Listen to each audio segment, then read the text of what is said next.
everyone, this is Shonoroki and we're back with Kairu. Ano tawag? Kairu. Or Todoan I Island. love her.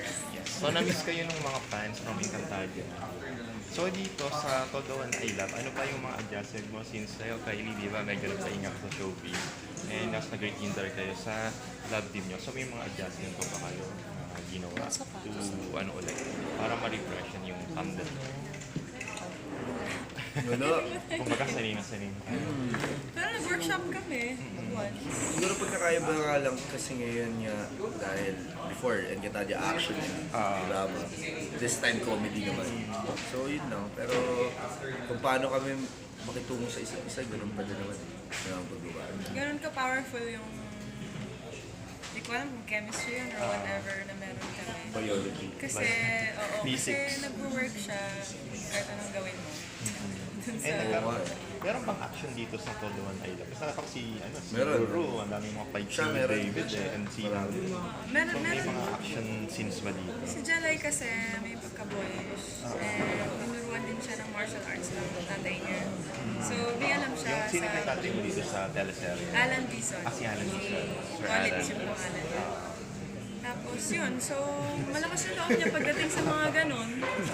So talagang nakikipagsuntukan siya.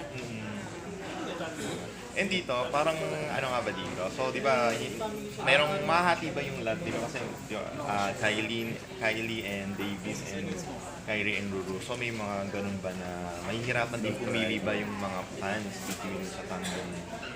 Feeling ko, si Jelay mismo mahihirapan. So I think those who are watching mahihirapan din. Kasi parehas naman silang, ano okay na mga suitors. It just so happened na si Kobe is mayaman. He's got a different, different... Personality. Oo. Iba yung pwesto niya sa... Hindi, tsaka iba yung pwesto niya sa... Buhay. Mataas. So feeling ko dun si Jelay kikiligin na, wow, may nakapansin sa akin na anak ng mayor. But, the thing is, bata pa lang siya, gusto niya na si Emma. So, yun yung karibal ni Kobe.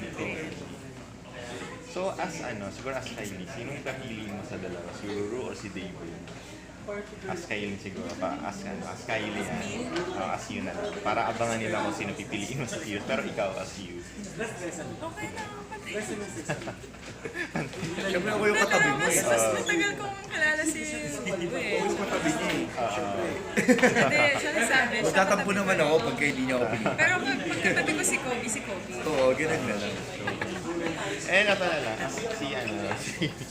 Si Ruru. So, you're product of different love teams din. So, ikaw, anong masasabi mo ang chemistry or edge nung tambalan yung bakit ganun kalakas? May twist pala siya ikaw. Sabi kasi ni Kylie, wala Ano ba lang Walang something. Hindi, isa Actually, totoo yung sinasabi niya. It's an advantage na it's always been professional. Yes. Oo, work talaga.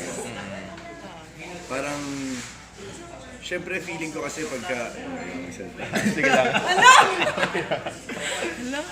Hindi, iba yung sa amin. Like, ako rin, actually, hindi ko rin in-expect na pwede palang maging ganun malakas yung love team namin parehas. Kasi, wala.